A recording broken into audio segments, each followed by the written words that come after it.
Welcome students. Today हम पढ़ने वाले हैं class 9 chapter 5 political science working of institution. उसके आज हम की नोट्स पढ़ेंगे। पिछली क्लास में हमने बुक से किया था। तो यहाँ पे फर्स्ट क्या दे रखा है, मेजर पॉलिसी डिसीजन। फर्स्ट है government of India appointed a commission इन 1979। जो इंडिया की जो गवर्नमेंट थी उसने अपॉइंट किया था मंडल कमीशन को।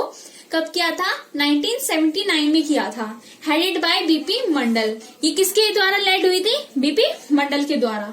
और इसे क्या कहा जाता है? सेकेंड बैकवर्ड कमीशन कहा जाता है। सेकेंड पॉइंट दे रखा है, the commission gave a report in 1918। Commission ने रिपोर्ट कब दी थी? 1918 में दी थी। One of suggestion was to reserve 27% of jobs for socially and economically backward classes, यानी कि SC-BC। SC-BC की फुल फॉर्म क्या है? Socially economically backward classes. तो यहाँ पे एक सजेशन और दिया था कि 27% गवर्नमेंट जॉब किसके लिए रिजर्व की जाएंगी? SC-BC के लिए। थर्ड पॉइंट है parliament discuss this for many years. जो पार्लियामेंट था उसने क्या डिस्कस किया था? ये बहुत सालों के लिए डिस्कस किया था। Janata Dal one election in 1989। Janata Dal ने इलेक्शन कब जीता था? 1989 में जीता था। वीपी सिंह की फुल फॉर्म क्या है? वीरेंद्र प्रताप सिंह, जो कि प्राइम मिनिस्टर हो गए थे। Decide to implement reservation. उन्होंने लागू किया था, उन्होंने डिसाइड किया था कि हम लागू करेंगे रिजर्वेशन को। फिफ्थ पॉइंट है the president announce it in his address to the parliament. President ने अनाउंस किया था कि वो अपने एड्रेस को पार्लियामेंट तक भेजेंगे।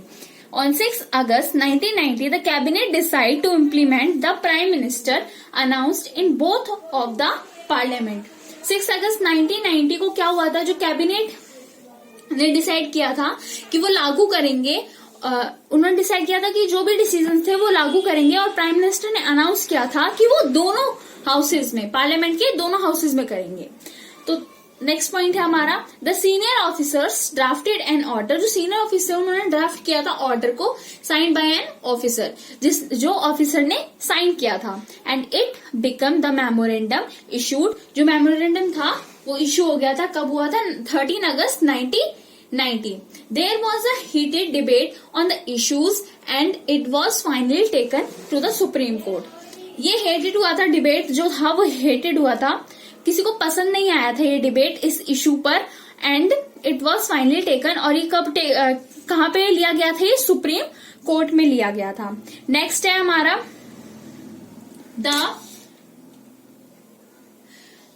The case was known as. इस केस को क्या कहा जाता है? Indira Sawhney and other versus union of the Indian case. ये एक मार्क्स का है ये प्लीज याद कर लेना इस नोट्स में से। In 1992, Supreme Court declared the Mandal order as valid but asked for some modification. 1992 में क्या हुआ था? सुप्रीम कोर्ट ने डिक्लेयर कर दिया था मंडल ऑर्डर को। जो मंडल कमीशन के ऑर्डर्स थे उनको डिक्लेयर कर दिया था और वैलिड किया था कि वो कुछ आस्क करें, उस मॉडिफिकेशन करें। ठीक है। नेक्स्ट क्या है? Need for political institution. Political institution की जरूरत क्यों पड़ी? तो क्या है यहाँ पे? First, a government has to perform various duties, formulate policies and implement them.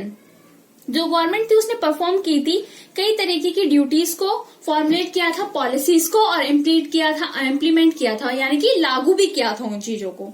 Some haves to formulate schemes. कुछ ने उन स्कीम्स को फॉर्मुलेट किया था, कुछ ने डिसीजंस लिए थे, और कुछ उन डिसीजन को लागू कर रहे थे।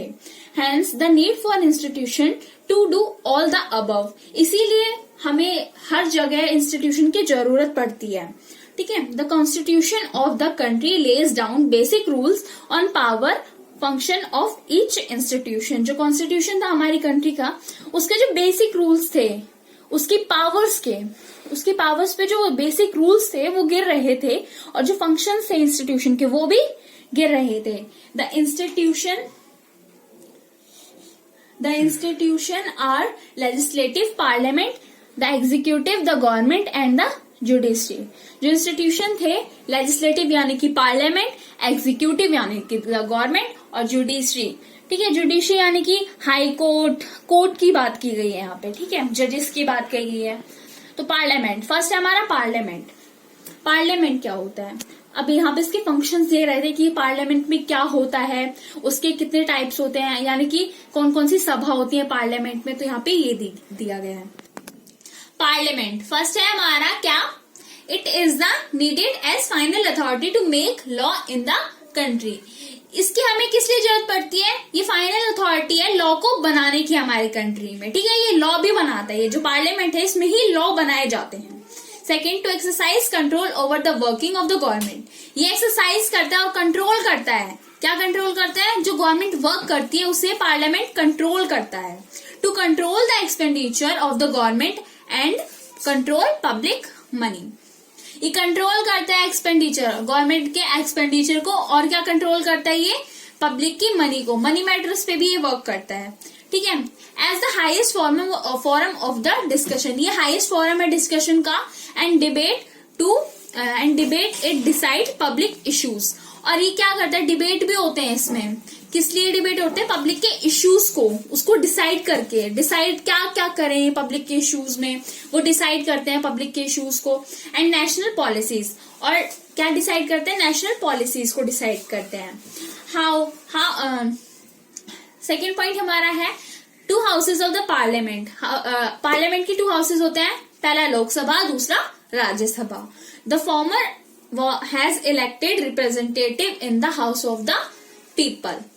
जो फॉर्मर है वो इलेक्टेड किए जाते हैं, इलेक्टेड रिप्रेजेंटेटिव होते हैं ना, वो कहाँ पे किए जाते हैं? इलेक्ट पार्लियामेंट में। वो दो हाउसेज में कौन कौन से होता है? वो लोकसभा और राज्यसभा। इन दोनों में क्या होते हैं? जो इलेक्टेड रिप्रेजेंटेटिव हैं वो इन दोनों में रहते हैं। पहला हमारा Rajya Sabha, elected by the elected member of the state assembly. अब राज्यसभा क्या होता है? राज्यसभा के क्या क्या फंक्शंस हैं, उसमें क्या क्या होता है, ठीक है, कितने सालों का रहता है वो, ये सब कुछ दे रखे हैं, कितने सालों तक जो इलेक्टेड रिप्रेजेंटेटिव हैं वो इसमें रहते हैं। तो राज्यसभा किसके द्वारा इलेक्ट किया जाता है? उन मेंबर्स के जो पहले से ही इलेक्ट हो रखे हैं स्टेट असेंबली में, यानी कि एमपी और एमएलए, ये दोनों इलेक्ट करते हैं राज्यसभा के मेंबर्स को, मतलब जो भी उनके रिप्रेजेंटेटिव है उनको, ठीक है।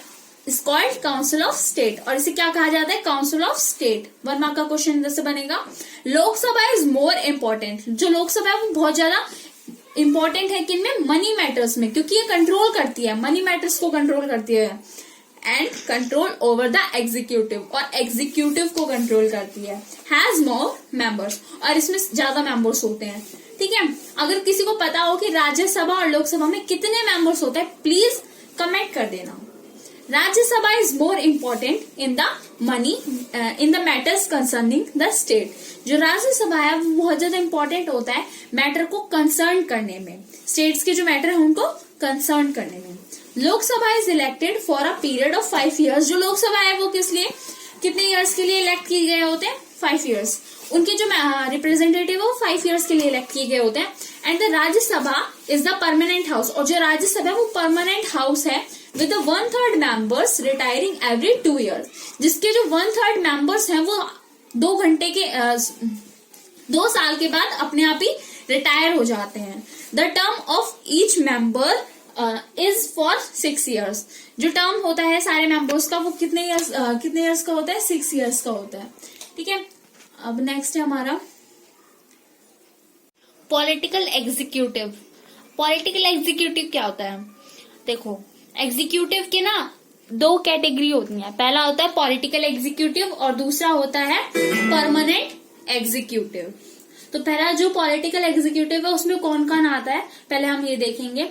तो the president, the prime minister and his council of minister and civil servant form the executive.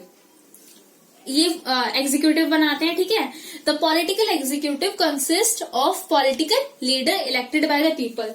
जो पॉलिटिकल एग्जीक्यूटिव होता है ना वो उनसे बनता है, उन लीडर से बनता है जो पीपल ने इलेक्ट किए हो, ठीक है। वो एक्ट ऑन देयर बिहाफ, जो उनके बिहाफ पर काम करते हो। And are responsible to public वो इलेक्टेड देम, और वही रिस्पॉन्सिबल होते हैं इस एक्ट के जिसको पब्लिक ने इलेक्ट किया होता है, ठीक है। They take all the decision, वो सारे डिसीजंस लेते हैं, and understand the all over pictures, और यही सारे डिसीजन लेते हैं और यही अंडरस्टैंड करते हैं सारी जो प्रॉब्लम्स होती है, सारी जो पिक्चर्स होती है सबको, ठीक है। The second category is called the permanent executive. जो सेकेंड कैटेगरी है वो क्या है, परमानेंट एग्जीक्यूटिव है। वो कंसिस्ट करती है सिविल सर्वेंट्स को। सिविल सर्वेंट्स लाइक हमारे आईपीएस ऑफिसर हो गए, आईएएस ऑफिसर हो गए, ठीक है। They help to political executive in carrying out of the day to work. ये क्या हेल्प करते हैं पॉलिटिकल, ये ना पॉलिटिकल एग्जीक्यूटिव की हेल्प करते हैं। जो उनका डेली का जो काम होता है ना, दिन ब दिन का काम होता है, उनको करने के लिए, ठीक है, उनकी हेल्प ये करते हैं। They are expert but do not take the final decision. ये एक्सपर्ट होते हैं हर चीज में, लेकिन इनके पास ना कोई भी पावर नहीं होती फाइनल डिसीजन लेने की। ये कोई भी फाइनल डिसीजन खुद नहीं ले सकते।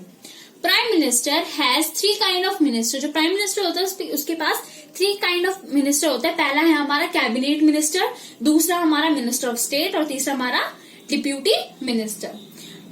तो यहाँ पे दे रखा है next point, the prime minister position is supreme. जो प्राइम मिनिस्टर होती है उसकी पोजीशन क्या होती है, सुप्रीम होती है, बड़ी होती है उसकी पोजीशन, ऊंची पोजीशन होती है उसकी। ही चूज हिज कैबिनेट, वही कैबिनेट मिनिस्टर को चूज करता है और वही फाइनल डिसीजन लेता है। चाहे एक्सेप्ट करो, मतलब चाहे कोलिजन गवर्नमेंट यानी कि गठबंधन की सरकार है, वहां पे भी जो भी उसकी अदर पार्टी होगी कोलिजन गवर्नमेंट में, जहां कोई भी अलग पार्टी होगी, उसकी बात सुनकर फाइनल डिसीजन वही लेता है। When the prime minister quits, the entire minister quits. जब प्राइम मिनिस्टर क्विट कर देता है, यानी कि जब वो बीच में से जब उसे हटा दिया जाता है बीच में, जैसे कोई भी पीपल है, पब्लिक है, उन्हें पसंद नहीं है ये प्राइम मिनिस्टर, ये अच्छा काम नहीं कर रहा, तो इसे क्विट करना पड़ता है, वो छोड़ के जानी होती है मिनिस्ट्री, ठीक है। तो जो भी उसने एंटायर मिनिस्ट्री है जो भी उसकी, वो भी क्विट हो जाती है, ठीक है, वो ये दोबारा नहीं कर सकता। The president is the nominal head of the India. जो प्रेसिडेंट है वो एक नॉमिनल हेड है इंडिया का। He is the not directly elected by the people as in USA. ये ना पीपल के द्वारा डायरेक्टली इलेक्ट नहीं होता यूएसए में, ये बताया गया है। All the member of the parliament and the member of the state legislatures elect him. जो सारे मेंबर्स होते हैं पार्लियामेंट के और मेंबर्स जो होते हैं स्टेट लेजिस्लेटिव के, वो उसे इलेक्ट करते हैं, किसको, प्रेसिडेंट को, और कहाँ पे, यूएसए में। Since he is elected indirectly, तो वैसे ये इनडायरेक्टली इलेक्ट हुआ क्योंकि इसको पीपल ने नहीं किया ना, उनके यहाँ पे जो भी मेंबर्स हैं जो इलेक्ट हो चुके हैं, जैसे एमपी हो गए, एमएलए हो गए, उन्होंने किया है, तो ये इनडायरेक्टली इलेक्टेड हो गए। The president exercise all the legislative, executive, financial, judicial, military powers, only the advice of the prime minister and the his council of minister. जो प्रेसिडेंट है वो एक्सरसाइज करते हैं, यानी कि वो वर्क करता है लेजिस्लेटिव पे, एग्जीक्यूटिव पे, फाइनेंशियल पे, जुडिशियल पे और मिलिट्री पावर्स पर। किसके एडवाइस पर, प्राइम मिनिस्टर और काउंसिल ऑफ मिनिस्टर की एडवाइस पर। The president can only delay a bill if the parliament passes it again, he has to sign it. जो प्रेसिडेंट होता है वो बिल को डिले करता है और जो पार्लियामेंट है वो पास करती है उसको अगेन, और फिर क्या करना होता है प्रेसिडेंट को, उसको दोबारा साइन करना होता है। President has the power to appoint the leader when there is a collision on his own discretion. जो प्रेसिडेंट है उसकी पावर है वो अपॉइंट करता है लीडर्स को। व्हेन द कोलिजन, अगर गठबंधन की सरकार है तब भी, और अगर उसकी खुद की सरकार है तब भी। The judiciary, India has one of the most powerful judiciaries. जो इंडिया उसके पास मोस्ट पावरफुल जुडिशरीज हैं। The judiciary is independent of both the executive and the legislature. जो जुडिशरी है वो इंडिपेंडेंट है, क्योंकि क्वेश्चंस में भी बोला गया है कि जुडिशरी है वो इंडिपेंडेंट बॉडी है, ठीक है, एग्जीक्यूटिव और लेजिस्लेचर की तरह। The chief justice of the supreme court is appointed by the president on the advice of the prime minister and council of minister। जो चीफ जस्टिस हैं सुप्रीम कोर्ट के, वो अपॉइंट करते हैं प्रेसिडेंट को, जो चीफ जस्टिस हैं वो अपॉइंट होते हैं किसके कहने पर, प्रेसिडेंट करता है उन्हें अपॉइंट, और किसकी एडवाइस पे करता है, प्राइम मिनिस्टर और काउंसिल ऑफ मिनिस्टर पर। The other judges of the Supreme Court and the High Court are appointed in the same way but on the advice of the Chief Justice. जो other जजेस हैं supreme court के और high court के, वो appoint होते हैं कैसे? सेम वे, बिल्कुल प्रेसिडेंट ही उन्हें अपॉइंट करते हैं, किसकी एडवाइस पर? चीफ जस्टिस की एडवाइस पर. सो नेक्स्ट क्या है हमारा? ओके, नेक्स्ट है वंस अपॉइंटेड द जजेस can be removed only by the impeachment. Once अगर एक बार अपॉइंट कर देते हैं जज को तो उन्हें रिमूव करना बहुत मुश्किल होता है, और रिमूव करा भी जाता है तो केवल एक ही मेथड होता है, वो होता है इम्पीचमेंट. ठीक है. The judiciary is the custodian of constitution and the supreme court and the high court have the power to interpret the constitution. So जो judiciary उसका custodian है constitution का, सुप्रीम कोर्ट और हाई कोर्ट के पास power होती है interpret करने की कॉन्स्टिट्यूशन को. ठीक है. It can declare any law passed by the legislature as invalid if it violate the constitution. ये डिक्लेयर करता है वो लॉ जो लेजिस्लेचर से पास हुए और वो इनवैलिड हो. ठीक है. If it violate the constitution, अगर कोई कॉन्स्टिट्यूशन में हिंसा करता है तो. If it the safeguards of the fundamental right of the people in India, अगर कोई भी फंडामेंटल राइट्स हैं इंडिया के वो सेफगार्ड कर सकती है judiciary. And check malpractice and the misuse of the power by the executive और द लेजिस्लेचर. और चेक करती है judiciary malpractice and misuse, मतलब कोई भी मिसयूज करे, कोई भी मिसयूज करे एग्जीक्यूटिव और लेजिस्लेचर की पावर को. सो गाइज, आपको मेरा चैप्टर समझ में आया हो तो प्लीज शेयर करें, सब्सक्राइब करें और लाइक करें प्लीज, और बेल आइकन को भी दबा दीजिए ताकि मेरा चैनल, मेरी वीडियोस आप तक सबसे पहले पहुंचे. So thank you. अगर कोई भी आपको प्रॉब्लम हो, कोई भी इसमें डाउट हो तो प्लीज कमेंट जरूर करना. Thank you.